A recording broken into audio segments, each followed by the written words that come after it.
Hoy finalmente llegó el día de una especie de feliz encuentro virtual con Ivana Bentes, directora durante 8 años de la Escuela de Comunicación y Artes de la Universidad Federal de Río de Janeiro. Fue directora durante 8 años. En las 2 gestiones que Ivana fue directora, revolucionó la Facultad de Comunicación, lisa y llanamente porque Ivana abrió las puertas de la universidad y transformó la universidad en un territorio de encuentros de redes, un punto de convergencia. Para mí siempre fue una figura inspiradora de todo esto de lo que estamos haciendo, y no desde la teoría, sino desde la militancia política e intelectual, ¿no? Así que para mí es un gran placer hoy tener el encuentro con ella desde lo teórico. Ivana, después de esa gestión brillante en la Facultad de Comunicación, fue invitada a coordinar la Secretaría de Diversidad Cultural del Ministerio de la Cultura en Brasil, secretaría a partir de la cual ella generó una especie de gran movimiento nacional de colectivos de cultura popular. Hizo un año solo de gestión hasta que llegó la destitución de Dilma.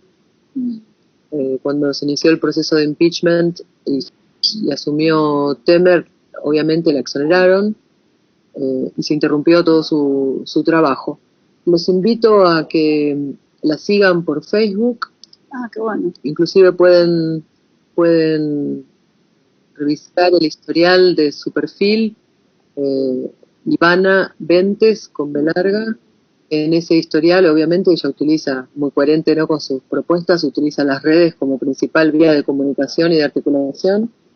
Entonces pueden observar en el historial del perfil de Ivana toda su militancia, ¿no?, y cómo ha visitado colectivos de cultura desde la punta más norte de Brasil, en Rondônia, hasta en Juí, con Uruguay, ¿no? Realmente ha recorrido todo el Brasil, y un poco este texto es como el fruto de esa situación que les comento, ¿no? Porque, o mejor, esta situación es como fruto de este texto que les voy a comentar hoy, ¿sí? Porque Ivana, en líneas muy generales, nos dice que la cultura en redes es una especie de embrión de nuevos modelos para la política pública de cultura, y no al contrario, ¿no? Ella realmente defiende la idea de que las cosas vienen de abajo hacia arriba y no de arriba hacia abajo, y que el Estado tiene que asumir nuevos estilos políticos culturales, ¿no?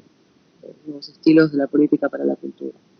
Y sobre todo ella habla de que se trata de una nueva cultura política que hay que ayudar a fomentar y a instalar, en la cual el Estado abandona una actitud paternalista, una actitud verticalista, y se pone a la par de los actores sociales, que son los verdaderos protagonistas y sobre todo los verdaderos proponentes de esta nueva forma de pensar la política, ¿no?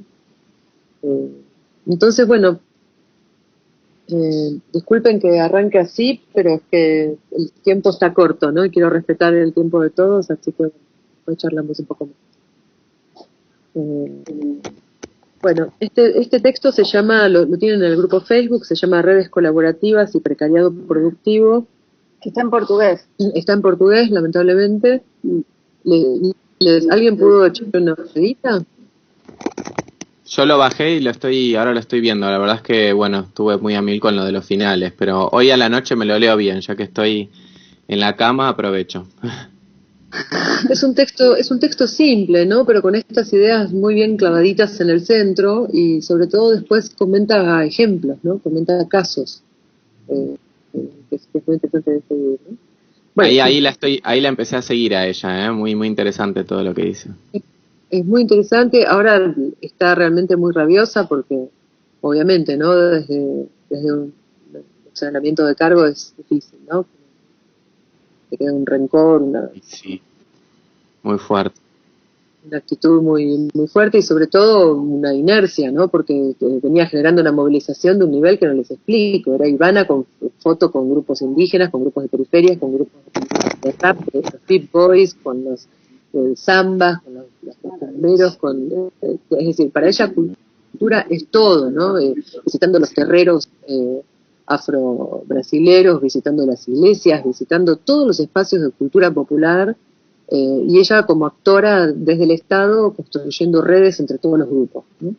Y fomentando desde el Estado-Nación, desde Brasilia, la articulación de estos colectivos con las municipalidades, con las cabeceras de los estados, ¿no? Entonces, realmente una visión muy descentralizada y de profundo respeto a la pluralidad y la diversidad cultural brasileña, que es inmensa como la de todos nuestros países, ¿no? Así que las invito a que la sigan realmente de corazón, ¿eh? Es una figura que inspira. Comienza Ivana diciéndonos que hay un momento de ascensión y de gran visibilidad de producción de las villas, ¿no? Piensen que ella vive en Río de Janeiro, es nacida en Amazonas, entonces en Río la producción de las favelas no es algo que está muy lejos. Para quien conoce la ciudad sabe que cada barrio de Río tiene su favela al lado. Entonces la producción cultural de las favelas no es algo que esté distante, como sucede en el caso de Buenos Aires, ¿no? Sino que es algo que está al lado tuyo, es decir, es imposible no verlo, no vivenciarlo, y sobre todo porque Río tiene ese espacio ultrademocrático que es la playa, ¿no? Entonces en esos lugares es donde uno realmente se ve como obligado a convivir con esa diversidad, ¿no?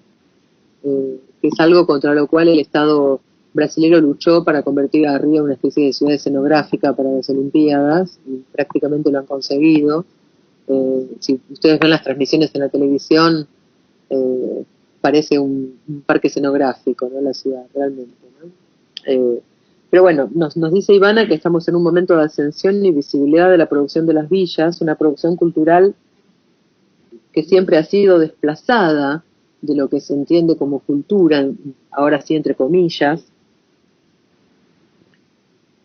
y un poco la idea que les introducía, ¿no? Ella cree que la cultura que viene de la periferia son verdaderos embriones, porta verdaderos embriones de nuevas políticas culturales a implantar. Dice que la cultura de la villa genera una redistribución de riquezas y de poder, y se redistribuye esta riqueza cultural y este poder a través de lo que ella llama trabajo vivo, que no es una noción así muy sólida, ¿no? Trabajo vivo, pero ella quiere oponerlo al trabajo reproductivo. Ella considera que estos trabajadores de la cultura, los trabajadores de las periferias, desarrollan un trabajo que no se dedica meramente a reproducir otros padrones, sino que recupera la noción más original de trabajo, ¿sí? El trabajo como generador, como productor de un elemento nuevo, ¿no? Y estos embriones de nuevas políticas culturales que dice ella que vienen desde la base, no vienen ni de la universidad, ni del Estado, ni de los medios, ni de un partido político. Es decir, son los propios actores de la cultura los que a través de los movimientos del rap, de los murales, de la cumbia, de los b-boys, son productores culturales de la economía informal, que se ocupan de algo fundamental, que es la cuestión de hacer de la cultura un espacio de discurso político urgente. Es un discurso político inmediato, que responde a la inmediatez de la realidad social que sufren, que es la pobreza, ¿no? Nosotros lo sabemos, como burgueses que somos, que el cine muchas veces llega un poco tarde a la representación de estas situaciones. ¿Cuántas veces el documental no se dedica a hacer justicia con 100 años de posterioridad, ¿no? Sí. ¿Cómo? Mientras que ella nos destaca este grado de inmediatez de un discurso político que responde con urgencia a la situación social, ¿no?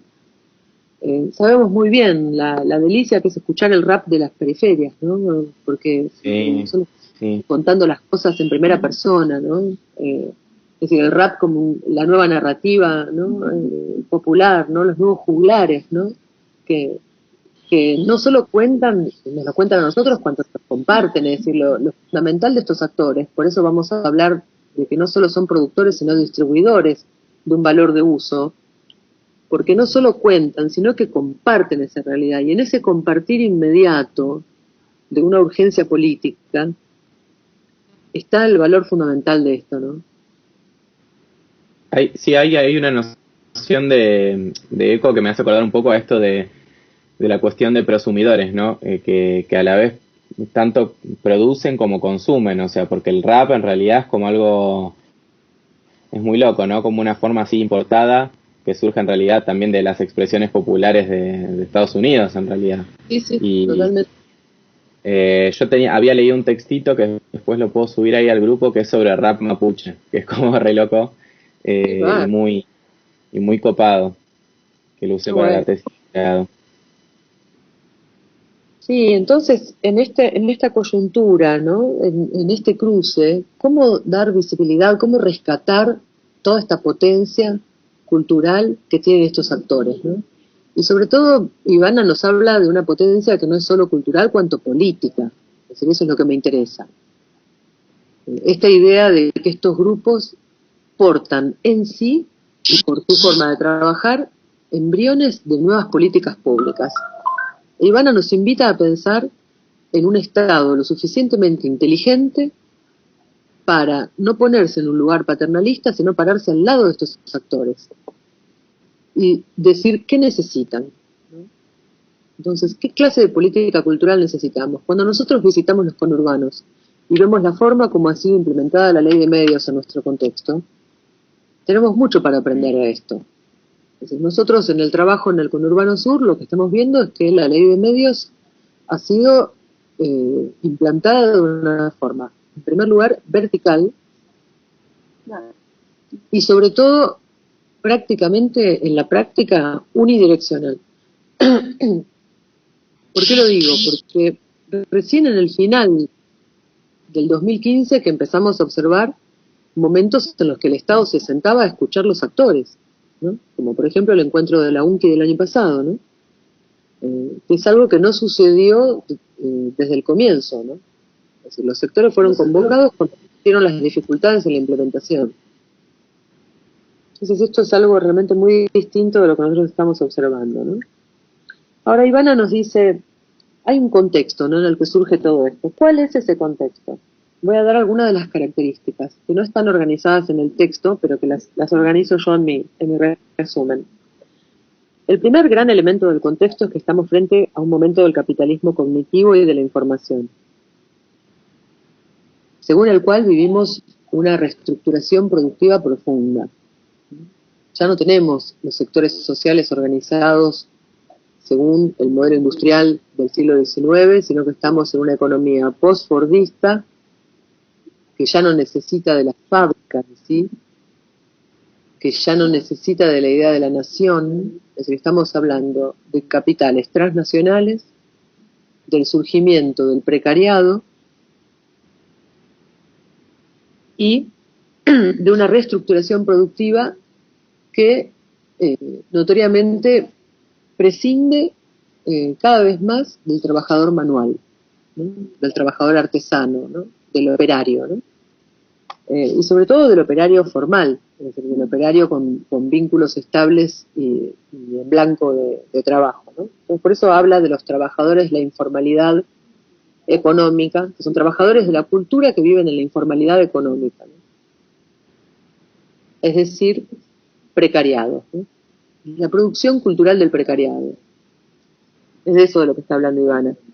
¿Cuáles son otros elementos de este gran contexto? El pasaje de una cultura letrada a la cultura audiovisual y mediática es uno, que es central. ¿Cómo dijiste? El pasaje de la cultura letrada a la cultura audiovisual y mediática.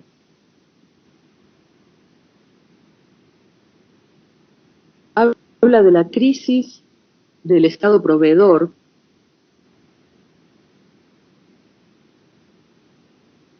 y dice eso, ¿no?, porque ella dice que programas como el Bolsa Familia o la Asignación Universal por Hijo, que caracterizan al Estado proveedor como herramienta para combatir la pobreza, ya demostraron que no son suficientes.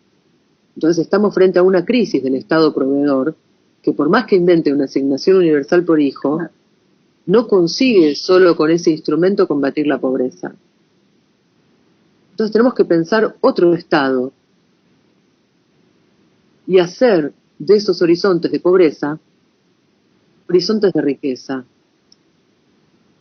No que nosotros lo vayamos a hacer concretamente, sino que desde nuestra mirada observar cuál es la riqueza que traen estos actores. La gran riqueza que traen estos actores de la cultura que trabajan en la economía informal es esta dinámica de la construcción de redes.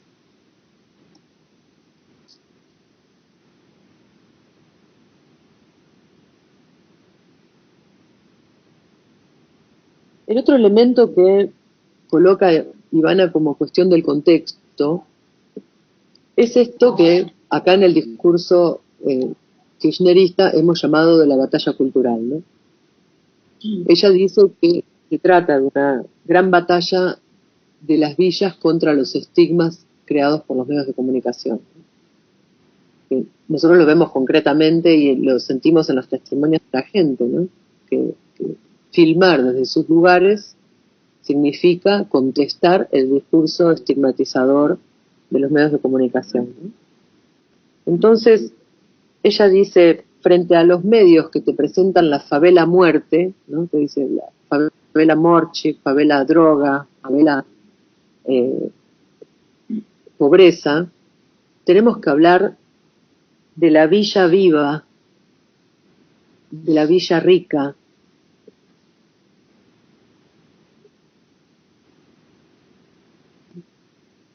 de la villa que vive en paz y que aunque trabaje informalmente, trabaja. Claro. Y trabaja en este sentido, que es el de generar valores.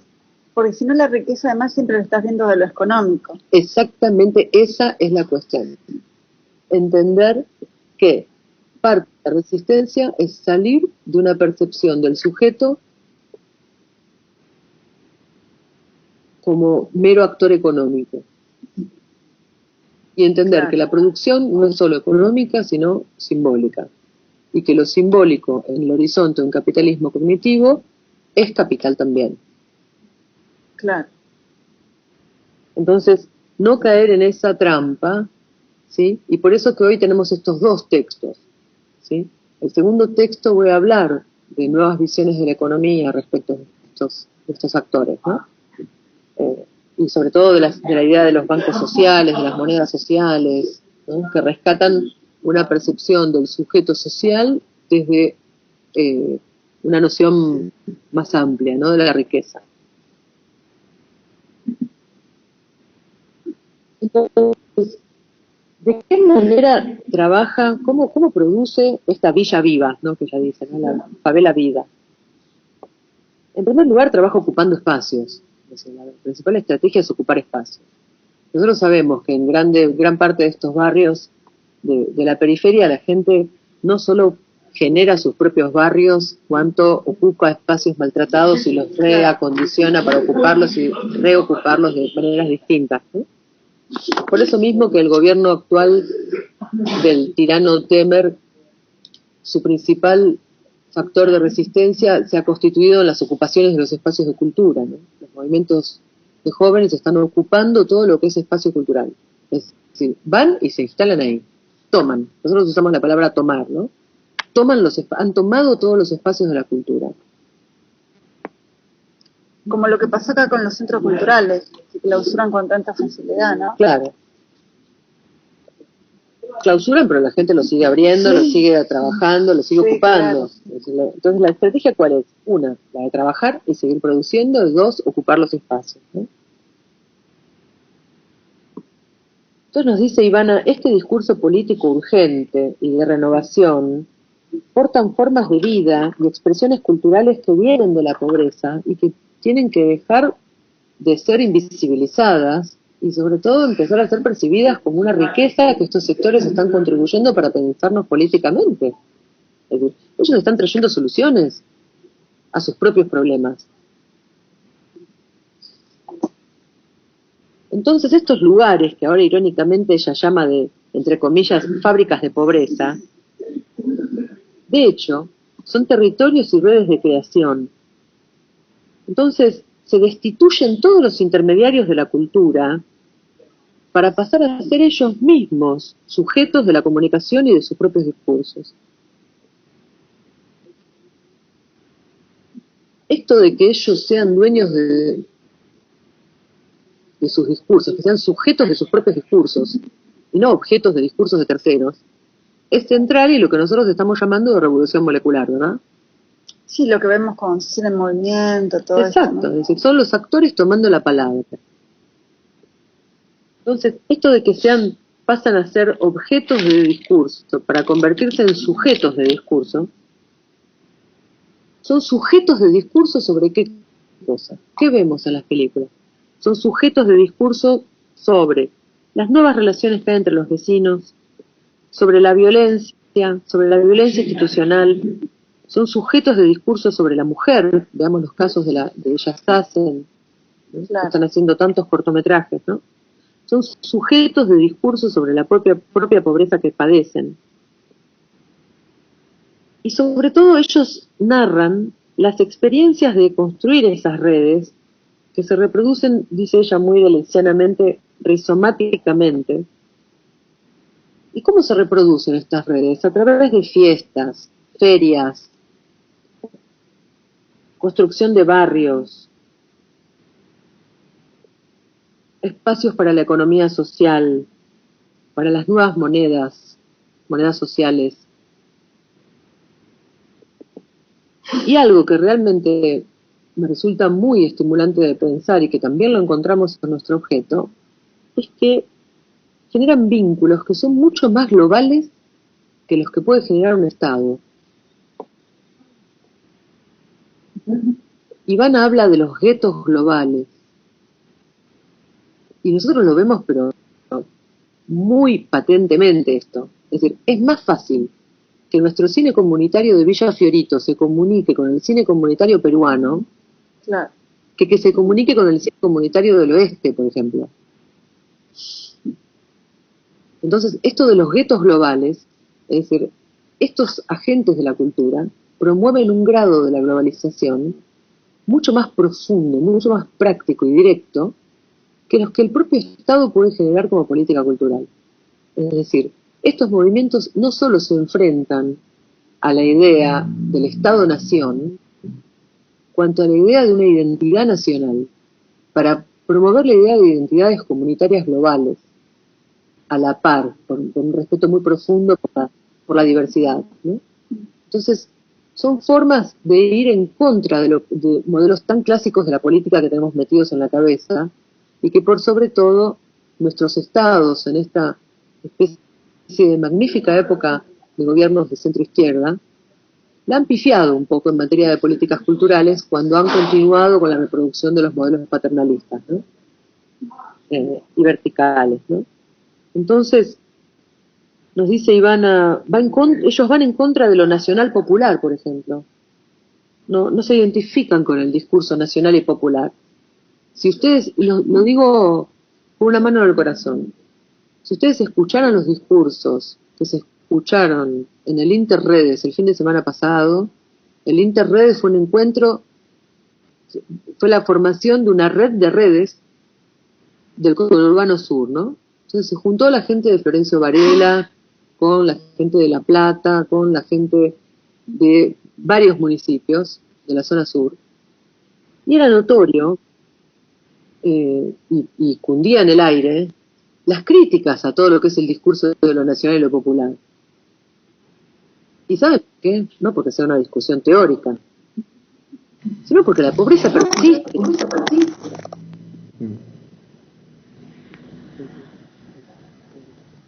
Todo bien y fantástico. Yo apoyo a Cristina, lo voto. Ahora, pasaron 2 años y los índices de pobreza se movieron un poco. Los problemas en la base continúan y son gravísimos.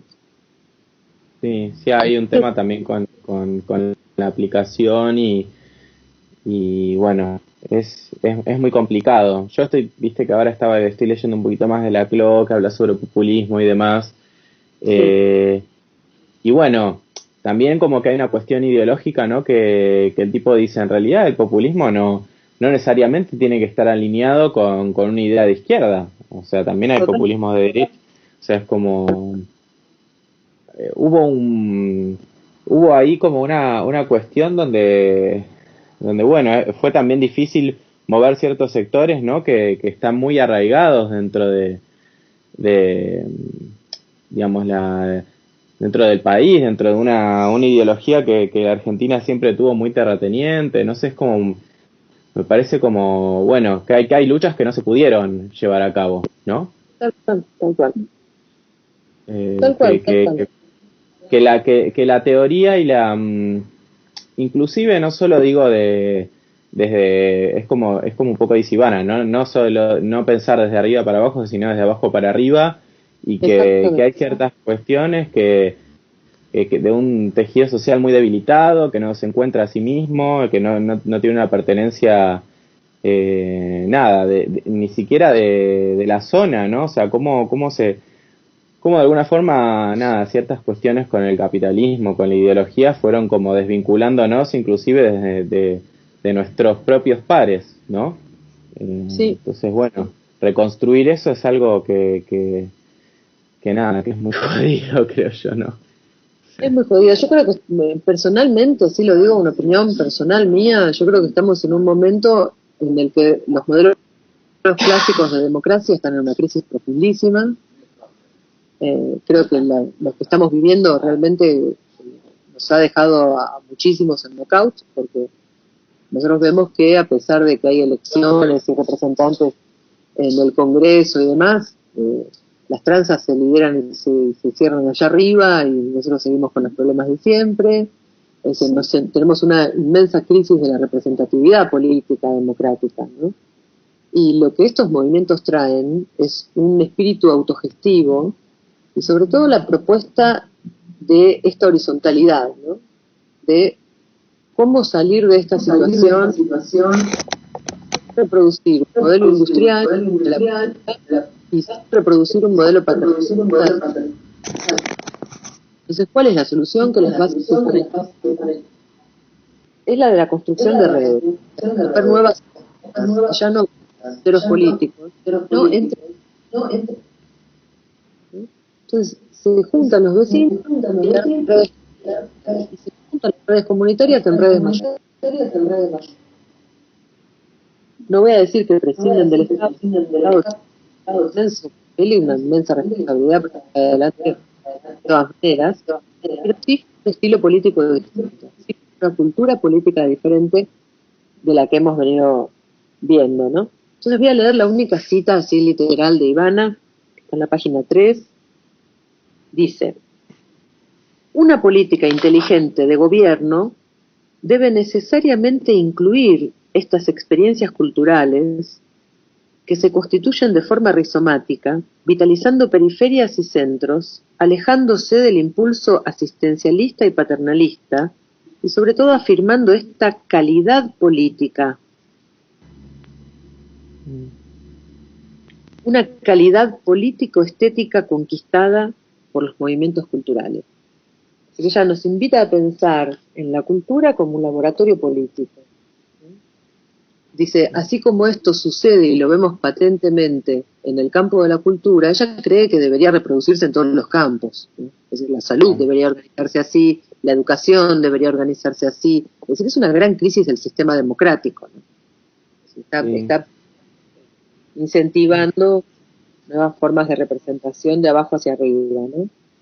Entonces, sí, también otro problema que creo que tenemos nosotros y que yo vi mucho cuando estuve laburando, justo cuando mencionabas lo de Banco Social, yo hasta hice una capacitación para laburar en un banco social, viste, ahí en Moreno.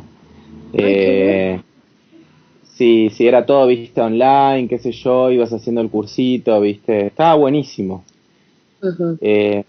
Pero siempre era todo porque tu referente o como esa cosa de la vieja política que nada, que no puede ser como, no sé, no puede ser erradicada, digamos, como que no, por lo menos a mí es lo que me tocó, o sea, yo laburaba en una fundación y si vos querías hacer algo por tu cuenta no podías, o sea, Claro. por más que estuviese buenísimo, si ¿Y por qué no? Si tenías una iniciativa, todo ¿Qué no? y bueno, es así, ¿viste? Ah, Había no, uno que... sí, pero ahí es donde tenemos que admitir que se transforma en represor, Claro, en un elemento sí. represor de una fuerza social. Es decir, ¿por qué no fomentar la iniciativa de cada uno? ¿Por qué no dejar jugar libremente a los actores políticamente? ¿Por qué la necesidad de eliminar las internas? Y acá me voy a voy a mostrar mi enojo. ¿Por qué eliminar las internas de un partido? ¿Por qué no dar libertad a los actores sociales en la base? ¿Por qué el famoso mandato peronista de tenemos que alinearnos?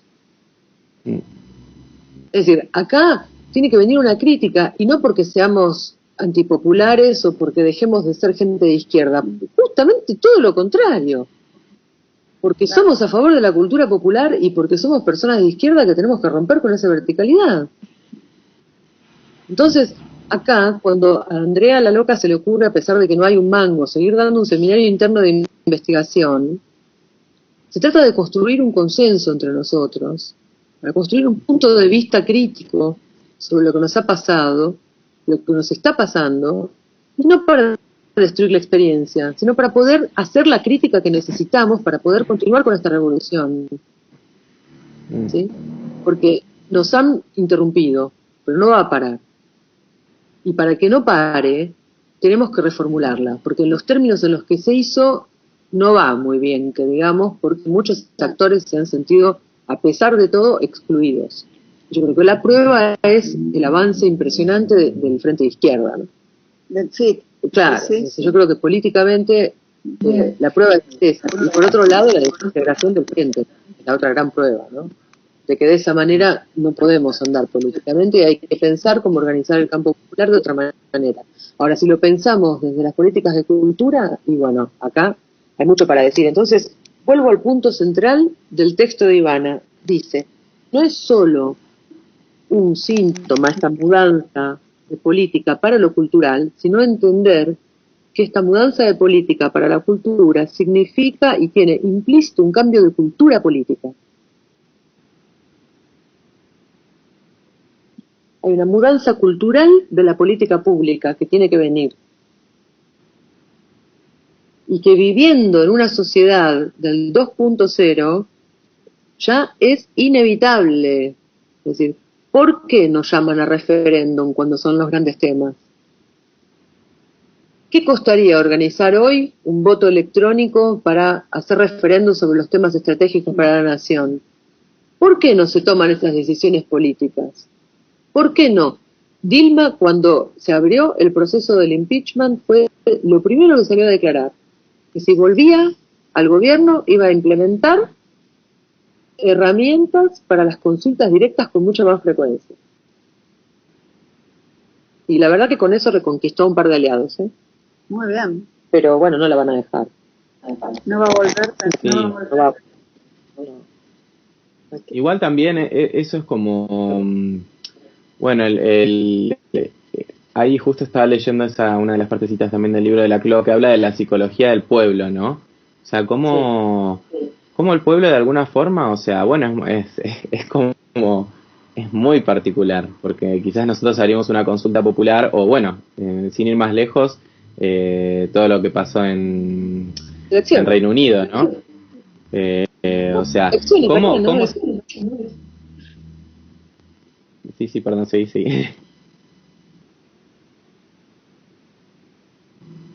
¿Se cortó? Hola. Ah, no, ahí está.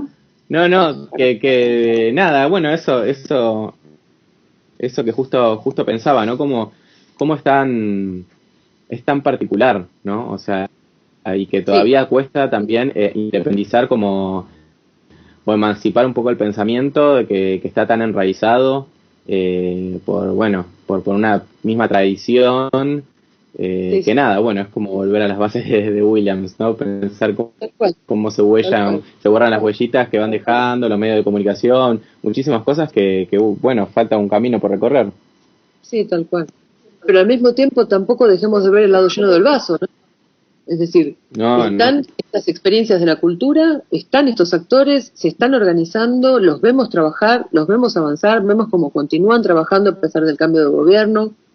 Es decir, hay soluciones concretas. Ahora vamos a ir al detalle y las seguimos comentando, porque también desde nuestro punto de vista como investigadores es importante justamente darle relevancia a estas experiencias de valor, ¿no? Y tornarlas visibles y recuperar todo lo que traen de bueno, ¿no? Por atrás.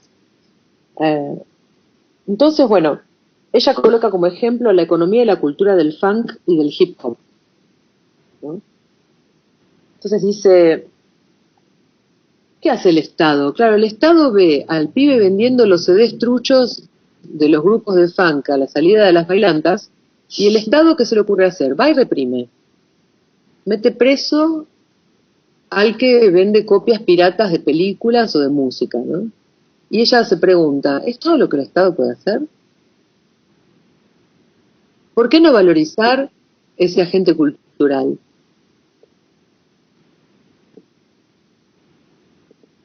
Entonces dice, bueno, primero que es una ferviente militante del copyleft.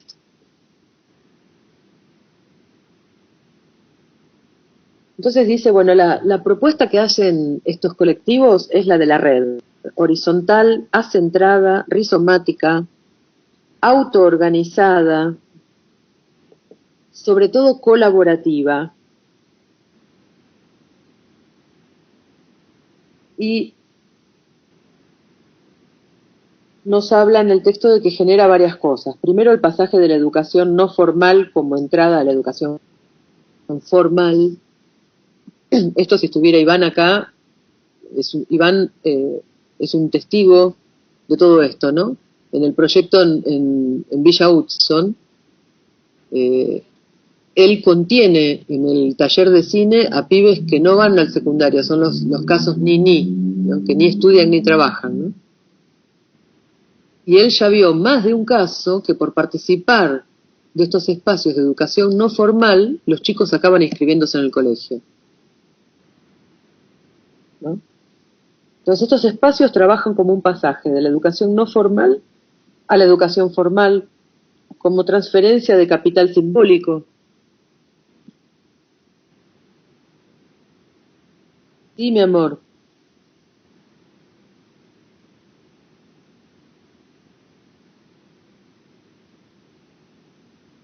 Ajá,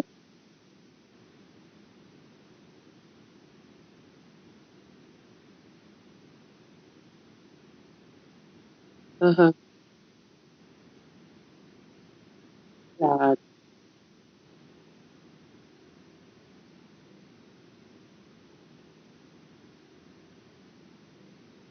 Mira,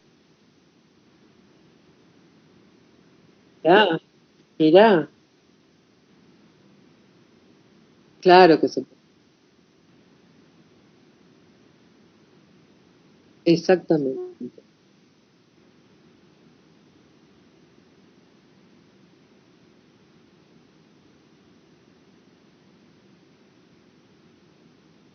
Exacto.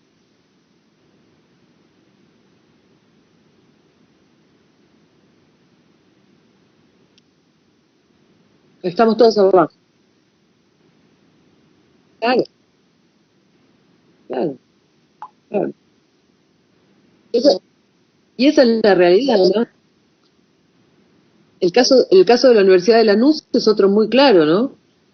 Que los proyectos de Audiovisión Coopera trabaja en barrios muy, muy carenciados, que la mayor parte de los jóvenes que participan en los talleres de quilombo audiovisual terminan siendo estudiantes de la UNLA. Ah, qué bueno.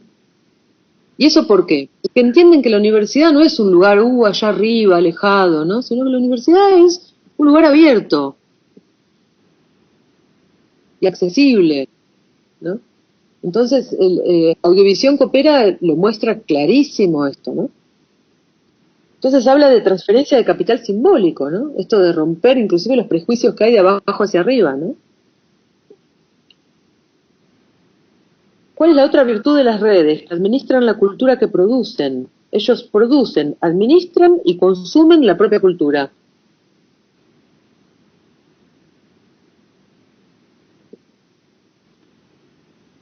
Entonces dice Ivana, ¿qué puede hacer el Estado? El Estado tiene que pararse desde otro lugar y apoyar, estimular, promover, formar lideranzas,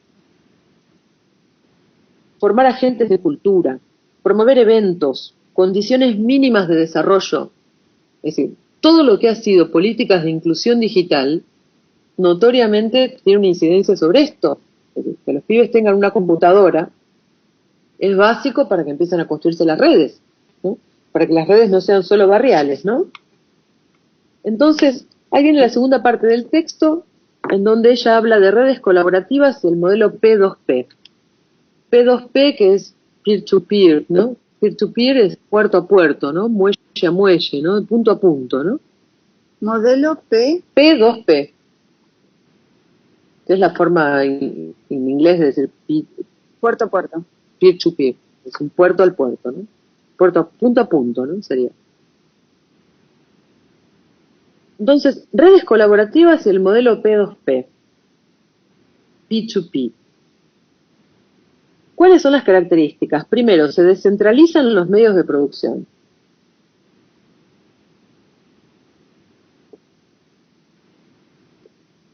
Ahora pensemos nosotros, ¿no? En la era de la descentralización de los medios de producción, según el cual cualquiera tiene un celular y puede hacer una mini película, en el Gran Buenos Aires Sur encontramos varios centros de producción. Es decir, mientras estamos en un contexto de descentralización, el Estado argentino ha promovido la formación de centros. ¿Sí? Eso hay que tenerlo en cuenta. En Quilmes, para que tengan idea, hay 2. Y es uno de los municipios en los que más faltan los grupos comunitarios, ¿no? Y hay 2, está el CEPA y el CEPAC, ¿no? Otra característica de las redes colaborativas en los modelos P2P dice que son sistemas productivos transformados en redes distributivas y allí nacen nuevas dinámicas productivas. Entonces nos dice que no solo es una forma de producir, sino que es una forma de generar nuevas dinámicas entre los productores. Y ahí, bueno, ya es una especie de signa nuestra, la de encontrarnos siempre con la figura del tercero, porque ahí aparece ella y dice, no es ni el Estado ni es la industria cultural. Dice que es un tercer modelo de producción cultural que ella llama de redes colaborativas, ¿no? Y ahí cita un autor inglés, que es Michael Bowens, que se escribe Bowens, B larga A-U-W-E-N-S, Bowens. Michael Bowens, el link inclusive del texto está en el texto de Ivana, ¿no? Michael Bowens hace una caracterización de estos modelos puerto a puerta, pero fundamentalmente, bueno, ya está un poco redundante seguir explicándolo, ¿no? Pero lo explicita, ¿no? Dice que tiene fundamentalmente 3 características. Primero, que se produce un valor de uso a través de una cooperación libre entre autores, con accesos a un capital distributivo.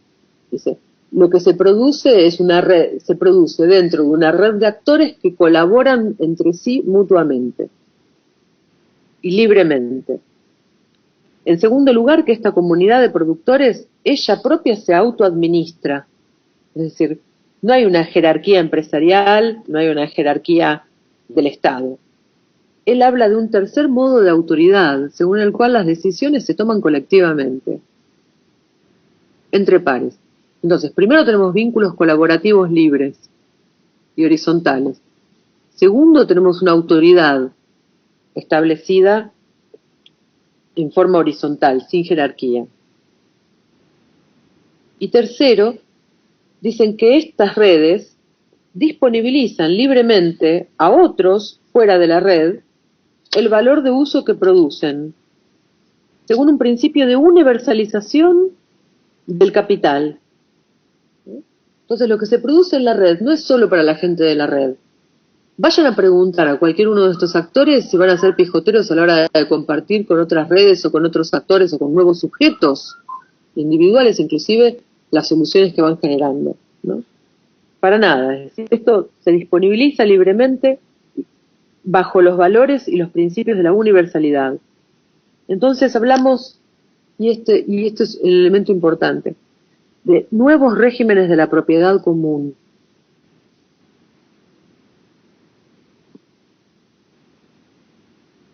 Hay un modelo de propiedad distributiva entre pares. Es decir, los bienes de capital, sea técnico, sea simbólico, es decir, sea material o sea simbólico, no le pertenecen a una persona ni a una entidad, sino que es un nuevo modelo de propiedad distribuida entre pares. Nosotros, en campo, hemos encontrado no uno, más de un ejemplo de esto. El clúster audiovisual de la provincia de Buenos Aires, que con un crédito montó un estudio Croma en la Ruta 2, Campuzano agarró toda esa guita, todos esos capitales, compró los equipos y los puso en el medio de la rueda del clúster y dijo, bueno, acá tienen, ¿quién quiere filmar? Y ahí el problema era quién tenía la idea para filmar, no quién tenía el equipo. No dijo, los equipos son míos, son del estudio Croma. No lo llaman, digamos, cooperativo. No. No. En general son modelos asociativistas, ¿no? Pero lo importante es ser conscientes de que estamos frente a un nuevo modo de la propiedad, ¿sí? Que no es propiedad ni de una entidad. No es propiedad cooperativa tampoco. Tampoco, porque excede a los miembros de la cooperativa. Vos fíjate que al clúster puede entrar y salir gente cuando se le cante. Claro. Vos podés entrar o salir del clúster en cualquier momento, los equipos están ahí, ¿no? Entonces, el ejemplo del clúster, el ejemplo de las asociaciones, el ejemplo de los colectivos comunitarios, el ejemplo de las propias universidades, es decir, podemos pensar los grupos de estudiantes dentro de esto, ¿no? Cuando vos me decís, los chicos de la UNLA trabajan con equipos que son de la universidad. La universidad pasa a comportarse como un agente de nuevo modelo de propiedad. Porque a pesar de que están patrimoniados como equipo público, puede usar prácticamente con libertad, mientras tengas un vínculo con la universidad, lo puede utilizar cualquiera. Sí. Entonces, sí, la además, universidad... ¿Cómo? No, que justo pensaba, viste, en digamos, off the records, como algo que hablamos mucho con mi jefe, con el director del canal ahí de la universidad, es que, nada, es súper importante esto de que la gente se apropie del canal. O sea, nosotros, el tipo este es un genio porque lo tiene re claro, digamos, lo que quiere. No es que es bueno, él trabajó en Ciudad Abierta, trabajó después fue director del INAL, se llama Alejandro Montalbán.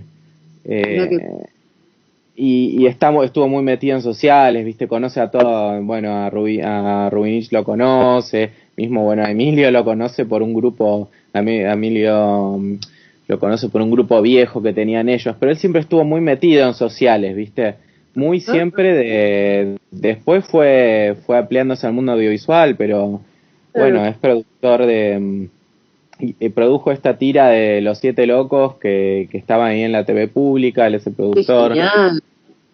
Maravilloso.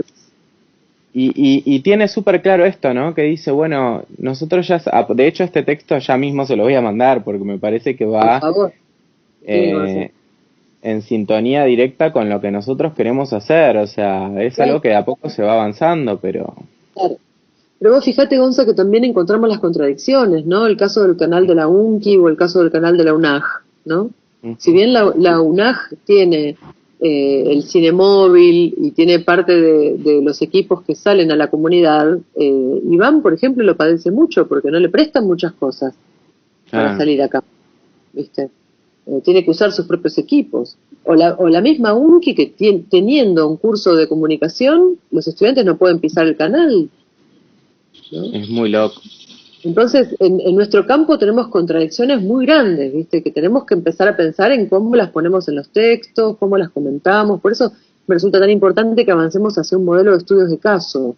Porque yo creo que en cada caso vamos a poder ver más finito, y no por ponerle nombre, apellido a las personas, a los responsables, no para estar con un dedo siendo buchón, sino para realmente evaluar la experiencia histórica y destacar las cosas buenas y también apuntar las cosas que merecen una buena crítica, ¿no? Yo creo que es nuestro papel, ¿no? Como investigadores poder dar esa devolución, ¿no? A nuestros actores, ¿no? Entonces, sigo así, porque inclusive estoy con miedo de quedarme sin batería con el celular. Entonces, bueno, dice, ¿qué necesitan los P2P, ¿no? ¿Qué necesitan los P2P, los modelos P2P? Bueno, primero, obvio, necesitan una infraestructura instalada, ¿no? Todos los movimientos de inclusión digital promueven esto, ¿no? Segundo, ¿qué necesitan? Sistemas alternativos de información y comunicación para los integrantes. ¿Por qué sistemas alternativos? Porque fíjense que acá entramos con el campo de las licencias, ¿no? Comunes, ¿no? Y las licencias creativas, ¿no? Necesitamos sistemas alternativos de información y comunicación para estos agentes cooperativos y sobre todo softwares destinados a la cooperación autónoma global. Y da como ejemplo los wikis, ¿no? Wikileaks, ¿no? Sí. De los wikis, que son formas, permiten intercambios sin fines lucrativos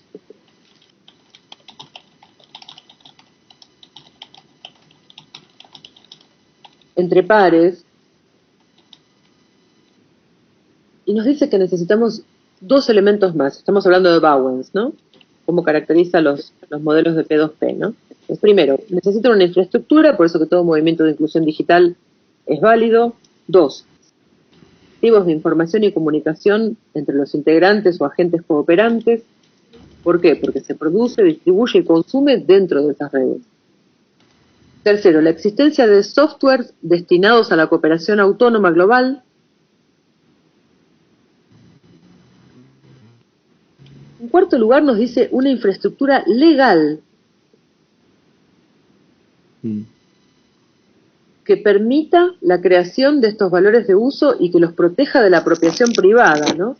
Por ejemplo, da como ejemplo los General Public License, que los GPL, ¿no? ¿Por qué? Porque, por ejemplo, si yo me apropio de esa herramienta y como programadora, suponiendo que yo supiera programación, ¿no? A esa herramienta le agrego dos cositas más para que en el caso de mi red funcione de determinada forma.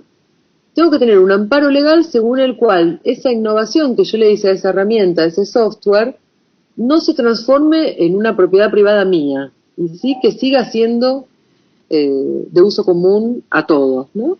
Entonces, por eso dice de un contexto jurídico legal que mantenga público lo que es público, ¿no? Entonces, cuando hablamos de software, ¿no?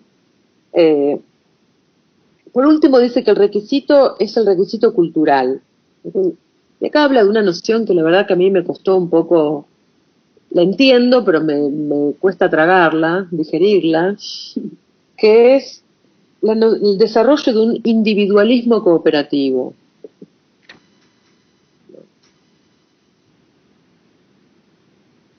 Lo que pasa es que individualismo es una palabra que tiene un peso ideológico, ¿no? Muy particular, pero yo entiendo a lo que se refiere, ¿no? A entender que cada actor es un actor, que cada uno tiene que ser responsable, no por ego, sino por políticamente responsable, ¿no? Entonces habla de un individualismo cooperativo en ese sentido, ¿no? De recuperar el valor de cada actor. Yo estoy segura, Ana, que ese chico que vos hoy ves estudiando en la universidad ya es un reproductor de esa revolución que él hizo con su vida, ¿entendés?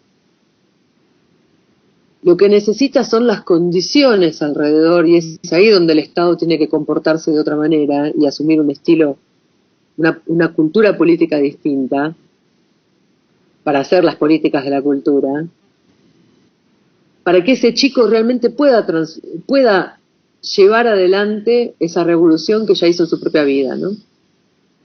Y la pueda reproducir hacia los demás, ¿no? Si lo dejamos solo, va a pasar lo que está pasando hoy, ¿no? que el único camino que va a encontrar, el único espacio político que va a encontrar es el de la construcción de redes, ¿no? Entonces dice, este último requisito, ¿no? El del desarrollo de un individualismo cooperativo, ¿no? Entonces, ¿qué puede hacer el Estado? Y acá empieza con los ejemplos de Brasil, ¿no? Los puntos de cultura, ¿no? Que creo que ya son conocidos por todos nosotros.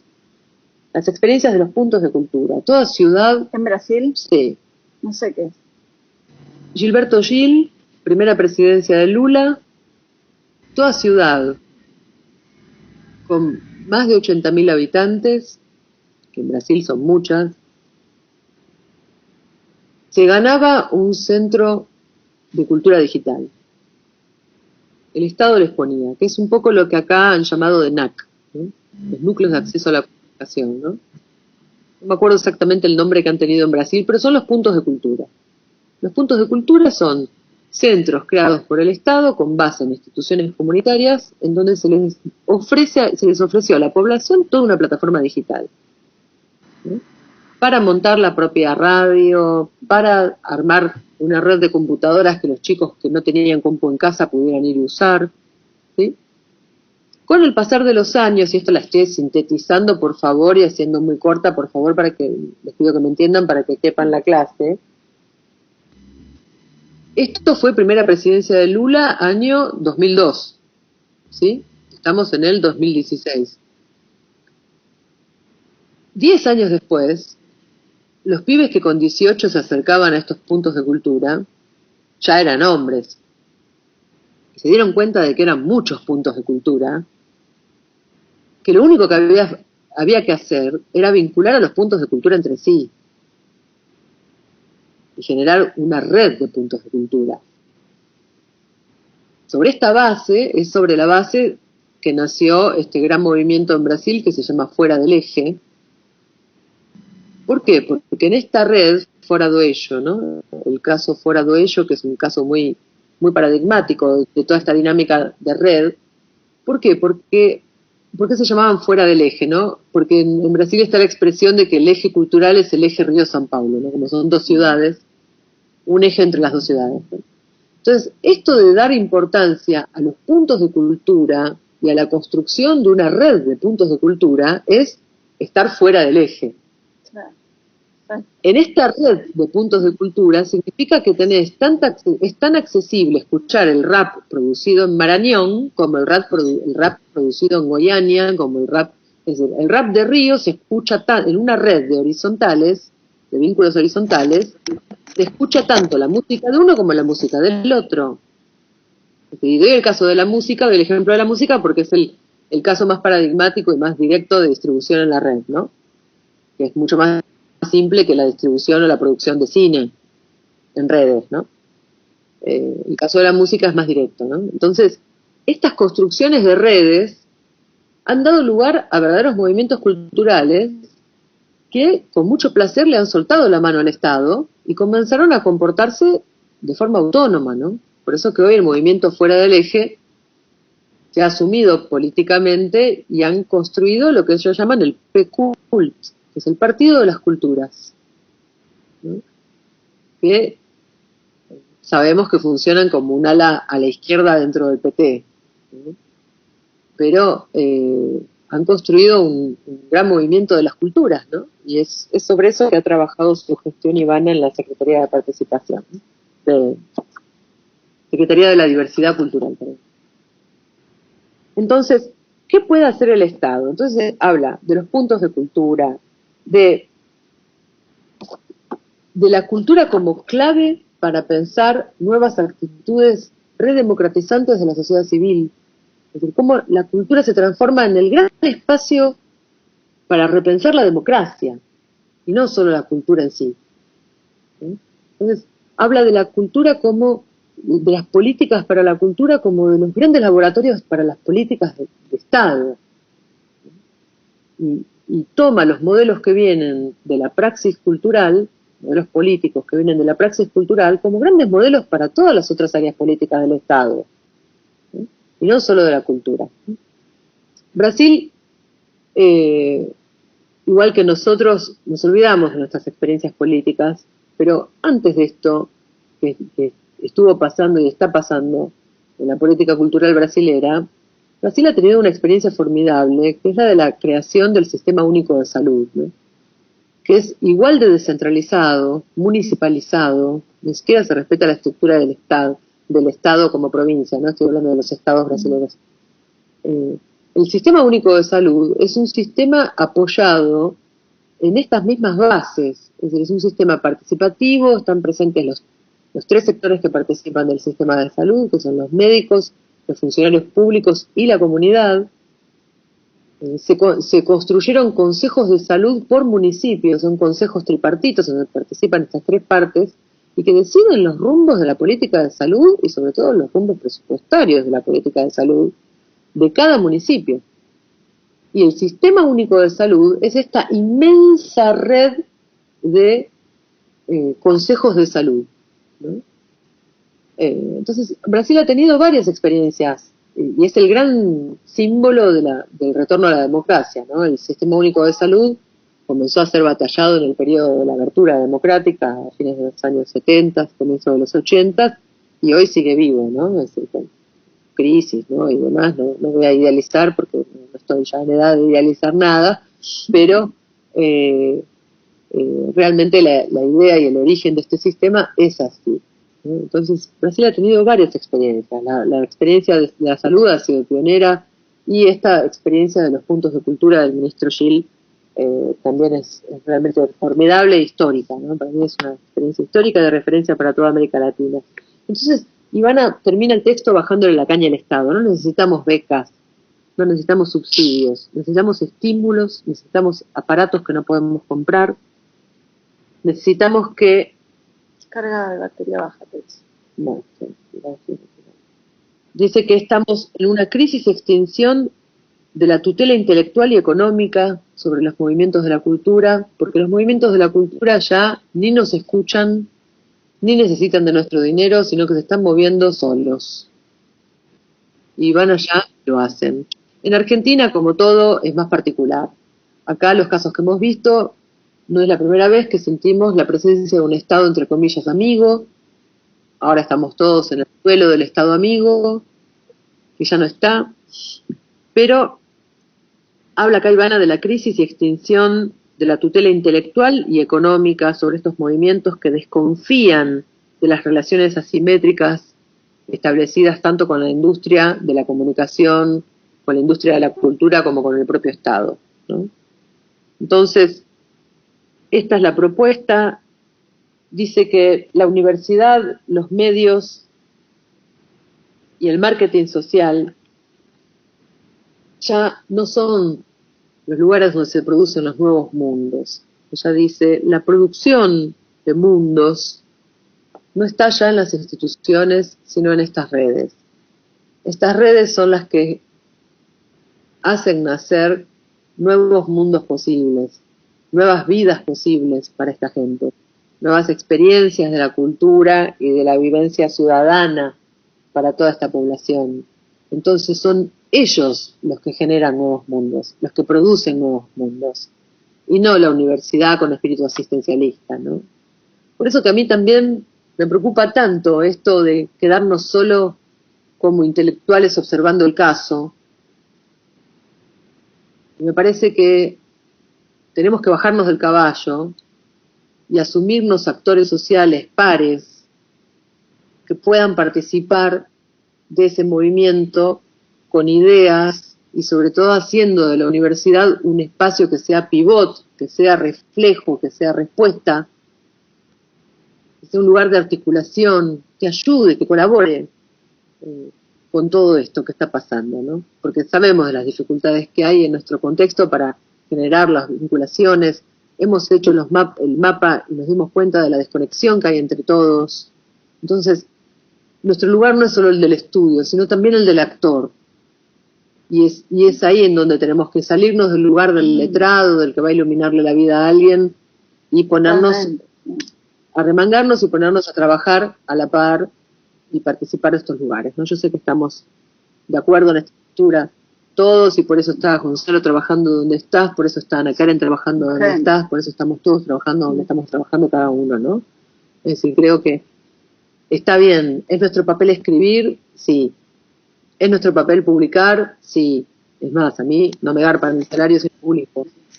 Pero al mismo tiempo está el deber, ideológicamente hablando, de bajar a territorio. La responsabilidad. La responsabilidad social puesta en eso. Totalmente. ¿No? Sí. Es decir, hablar solo de las películas, y acá con perdón a quienes realmente hayan hecho, pero perdón a quienes hayan hecho la elección de trabajar solo con análisis del discurso. Creo que acá estamos en una democracia, cada uno hace su elección, pero para mí quedarnos solo con los análisis de las películas o solo con el análisis de los modelos económicos de producción cinematográfica o solo con los modelos de análisis estético de la producción cinematográfica no vale. Acá, además de pensadores, tenemos que ser actores, militantes de todo esto que está pasando. Y ahí es donde estamos al pie del cañón del postestructuralismo. Y esto voy a insistir y lo voy a decir una y otra vez porque me doy cuenta que es responsabilidad mía volver sobre este punto. La crisis del estructuralismo se dio en el momento en el que fuimos capaces de percibir que todo lo que hacíamos era inventar ideas a partir de la praxis. Y que la verdad histórica es que necesitamos no solo inventar modelos de la praxis, sino actuar en esa realidad social. Ser intelectuales de intervención política, ¿no? El postestructuralismo llega en un momento en el que se instala la discusión en torno del problema de la ideología, y entonces nosotros, ¿desde qué ideología escribimos sobre tal, sobre fulano de tal? ¿Desde qué lugar nos ponemos para escribir sobre fulano de tal y no como militantes de un movimiento social y apoyando concretamente y asumiendo una actitud política desde nuestros textos, ¿no? Entonces, chicos, yo los invito, coraje a la hora de escribir, y fundamentalmente digo coraje porque hemos sido todos muy reprimidos dentro de las universidades, estamos disciplinados. Totalmente. Basta ver los programas de las materias. Tenemos que ser indisciplinados, romper con esa represión, que no significa pelearnos con la universidad, sino al contrario, amarla profundamente, para devolverle esta vida que la praxis social nos trae, ¿no? Y poner a la universidad en esta clave, ¿no?, de la participación, ¿no? Científicos argentinos autoconvocados, estamos discutiendo mucho sobre estas cuestiones, es necesario realmente remangarse, es la hora de hacerlo. La noche de los bastones largos llegó justamente para interrumpir esto, de lo que les estoy hablando, ¿sí? Cuando teníamos una invención de lo ideológico, acompañando la militancia social férrea y firme, ¿no? Entonces, tenemos que volver a estas cuestiones, y tenemos que tener coraje, que no significa faltarle respeto a nadie, sino tener el coraje de decir, desde nuestros modestos lugares, las cosas tal cual como las vemos. Y no las podemos decir desde arriba, tenemos que decirlas desde el lugar desde donde trabajamos, ¿no? Desde esa base en la que participamos, ¿no, chicos? Yo realmente estoy muy contenta de trabajar con esto y con ustedes. Gracias. Sí, yo también. Entonces, no es meter todo en una misma bolsa, ¿eh? Es entender que en este modelo del P2P estamos nosotros adentro de ese modelo, no lo estamos viendo de afuera. Necesitamos una estrella de múltiples puntos, un círculo, ¿no?, que es la estrella de más puntas. Nosotros somos un punto más dentro de ese círculo, dentro de esa red. Entonces, ¿qué es lo que nosotros podemos colaborar? ¿Cómo podemos colaborar con esas redes? ¿Qué es lo que podemos hacer para colaborar con esas redes? Yo creo que en primer lugar podemos estimular estos procesos de conciencia histórica, ¿no?, de percepción del lugar histórico que ellos ocupan en relación a los movimientos de la cultura, regional, mundial, nacional, ¿no?, y compartir todo esto, ¿no? Ya hablé demasiado.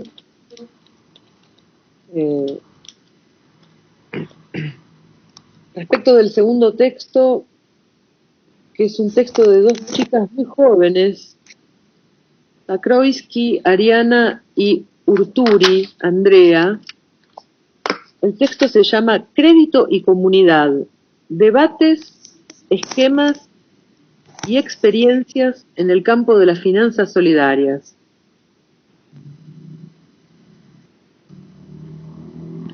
Es uno de los documentos de trabajo del CEFIDAR. CEFIDAR es un centro de economías y finanzas para el desarrollo de la Argentina. CEFIDAR.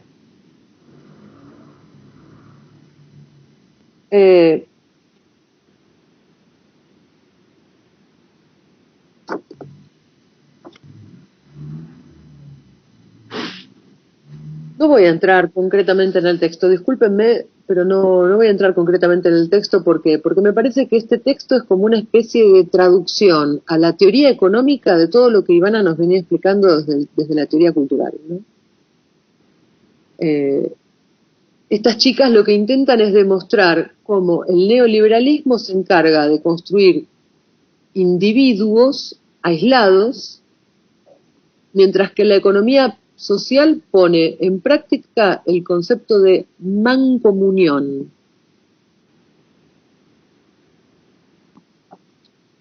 Justamente por esto mismo que tan brillante e intuitivamente Ceci estaba comentando ahora, ¿no? El individuo es el átomo, está aislado, y por eso también es presa del Estado, ¿no? Las cargas impositivas son individuales, las cargas sociales son individuales. Todo lo que compete al universo de la economía social y solidaria, que acá inclusive las chicas defienden esta denominación que puede sonar a redundante, porque ¿cómo puede haber una economía que no sea social, no? Toda economía es un gerenciamiento social de factores, ¿no? Pero en concreto lo que ellas nos dicen es que es importantísimo destacar que se trata de economía social en el sentido de que se rompe con la idea de la individualidad. Entonces el negocio no es bueno para mí si también no es bueno para vos.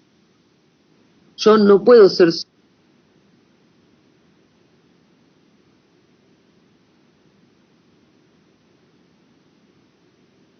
Ay, se dejó de escuchar.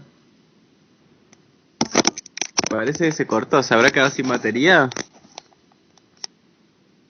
A ver. Ahora, ¿qué dije esto? Intento mandarle un mensaje de WhatsApp.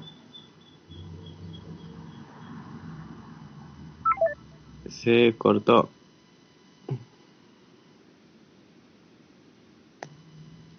Igual no sé si está... estaba desde el celu con Skype, ¿no? Sí, se va a haber quedado sin batería. Para bancar que voy a ver si está Ceci.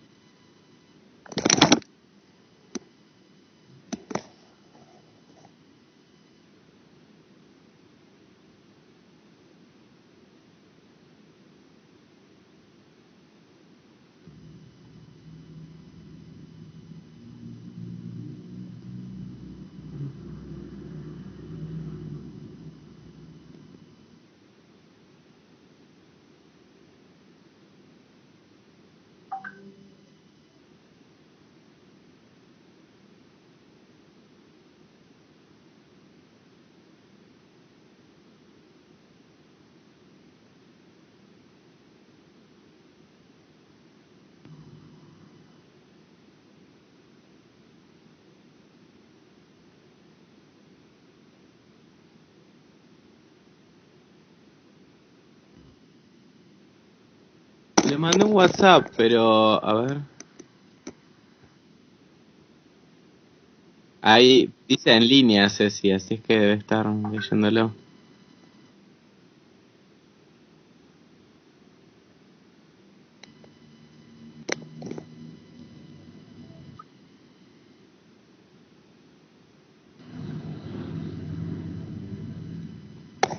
Sí, Ceci está grabando audio con el grabador, con el Zoom que tiene, a ver.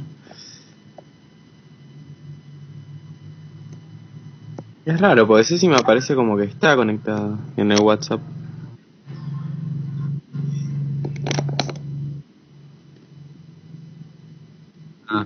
grabando un audio, Cés.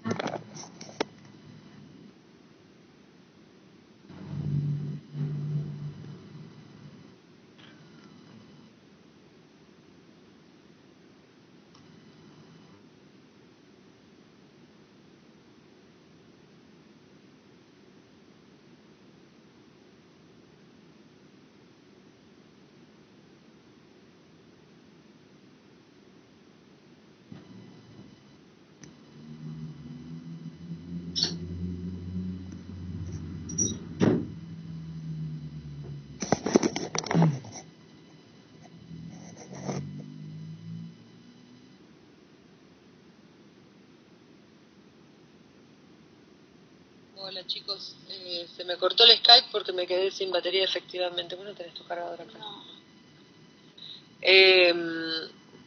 Bueno, les pido 1.000.000 de disculpas por la precariedad en la que estoy trabajando y solo indicarles que estaba hablando de que acompañen este texto que ya lo tienen en el grupo y especialmente el caso de las MEPES, que es la Mesa de Promoción de la Economía Social y Solidaria de Florencio Varela, Quilmes y Berazategui.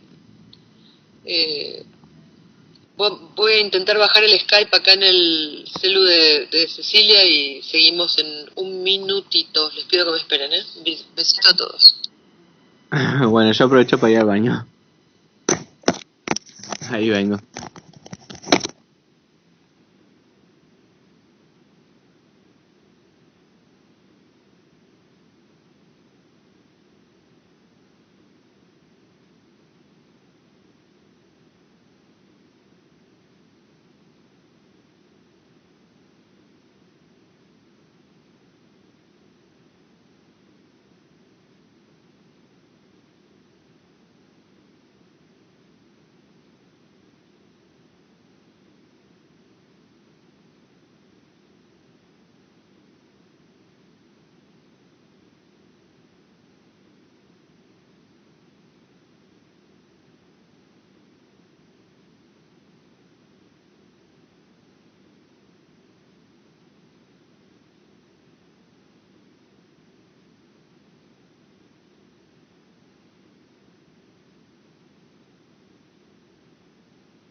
Sí, están como llamando por coso, pero es una porquería.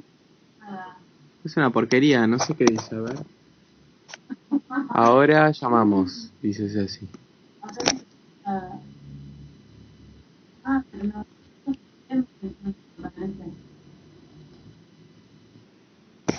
Claro, bueno, dale, cortemos y vemos, esperemos a que nos llamen. Y vayan agregando.